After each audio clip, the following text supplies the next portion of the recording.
SITয়ে CJMত দাখিল কৰা চাৰ্জশ্বিটৰ পৃষ্ঠাই পৃষ্ঠাই মহাবিস্ফোৰণ।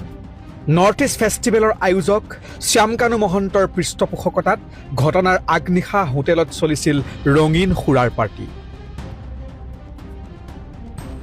জুবিন গাৰ্গক উৰে নিশা সুৰাপান কৰোৱাৰ দায়িত্ব লৈছিল অমৃত প্ৰভা মহন্তই। নিশাটোৰ বাবে সুৰাৰ যোগান ধৰিছিল শ্যামকানু মহন্তই আৰু উৰে নিশা অত্যাধিক মাত্ৰাত সুৰাপান কৰাই অমৃত প্ৰভাই জুবিন গাৰ্গক পুৱা লৈ গৈছিল য়ট পাৰ্টিলৈ। ঘটনাৰ ৰাজসাক্ষী হ'ব পাৰে সন্দীপন গাৰ্গ। পৰিকল্পনা অনুসৰি হত্যা কৰা হ'ল নেকি অসমীয়াৰ হিয়াৰ আমঠু জুবিন গাৰ্গক। ৭৫ মিনিট ধৰি চেতনাহীন হৈ পৰি আছিল জুবিন গাৰ্গ আৰু সেই সময়তে ৰচনা কৰা হৈছিল এখন মনে সজা নাটক। সকলোৰে অংক আছিল বেলেগ বেলেগ। আদালতত ইতিমধ্যে SITয়ে জমা দিয়া অভিযোগনামাৰ পাতে পাতে জুবিন গাৰ্গৰ হত্যাকাণ্ডৰ নিৰ্মম বৰ্ণনা। প্ৰাণৰ শিল্পী জুবিন গাৰ্গৰ ষড়যন্ত্ৰমূলক মৃত্যুৰ বিস্ফোৰক তথ্য ফাদিল হ'ল ঘটনা সংঘটিত হোৱাৰ প্ৰায় ৮৪ দিনৰ পাছত। জুবিন গাৰ্গৰ হত্যাকাণ্ড যেন আছিল পূৰ্ব পৰিকল্পিত।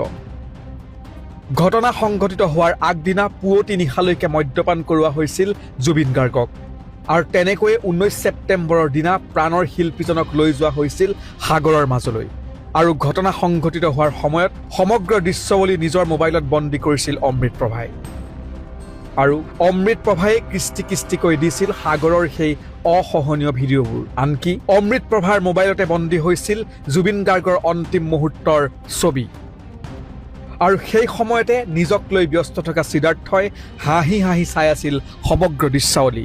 টকা সৰকোৱাৰ পৰিকল্পনা কৰি জুবিনক নিচা কৰাই সাগৰত সাঁতুৰিবলৈ উচতনি দিছিল সিদ্ধাৰ্থই আৰু এতিয়া এই ঘটনাৰ ৰাজসাক্ষী হোৱাৰ সম্ভাৱনা আছে জুবিন গাৰ্গৰ সম্পৰ্কীয় ভাতৃ সন্দীপন গাৰ্গ। আৰক্ষী বিষয়া সন্দীপনে নিচাসক্ত জুবিন গাৰ্গক সাগৰত ককবকাই থকাৰ সময়তো দিয়া নাছিল বাধা। তথ্য অনুসৰি এনে বহু বিস্ফোৰক তথ্য SITয়ে সংগ্ৰহ কৰি আদালতত দাখিল কৰিছে চাৰ্জশ্বিট। অহা মঙলবাৰে 18/2025 নম্বৰৰ গোচৰটোৰ আছে প্ৰথম শুনানি। হাফলং আৰু বাক্সা কাৰাগাৰৰ পৰা গুৱাহাটী আদালতলৈ এইকেইটা অভিযুক্তক আনিবলৈ এতিয়া সাজু হৈছে আৰক্ষী।